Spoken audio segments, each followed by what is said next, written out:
tumecheza kwa kadri ya uwezo wetu, wametuzidia kwa kadri ya uwezo wao. Kwa namna ambavyo mechi ilikuwa, lakini pia kwa kabla ya mechi nafasi iliyopo Tanzania Prison ni kama ilikuwa mechi muhimu sana kwenu.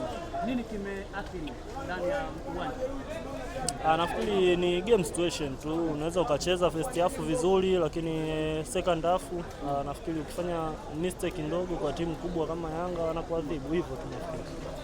Wako kama mchezaji mkongwe, huo unaambia nini wachezaji wenzako unapopitia kipindi kama hiki kigumu? Tujitume, askari mzuri ni yule anayepambana mpaka mwisho. Nimetoka kuongea na Kaboma hapa, akaniambia mchezaji ambaye amevutiwa naye sana leo ni Pacome Zouzoua. Pengine kwa upande wako mchezaji gani amekuvutia sana leo? Wote tunaona wamecheza quality, ndio maana wametufunga. Pengine ungepata nafasi ya kuchagua man of the match kwa upande wako, mchezaji mmoja kutoka Tanzania Prison ama Yanga, ungempa nani? Aliyepewa na waliomchagua uwanjani. Anastahili. Ukimpa nafasi ya kumuongelea kidogo, Alan ni mchezaji wa namna gani?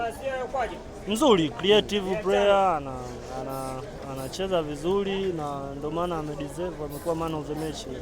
Mnajiona mkibaki ligi kuu kwa nafasi mliokuwepo na namna timu ngumu mnapokutana nazo, ukiangalia msimu huu ugenini na nyumbani mechi zote ni ngumu? Tupo sana, tupo.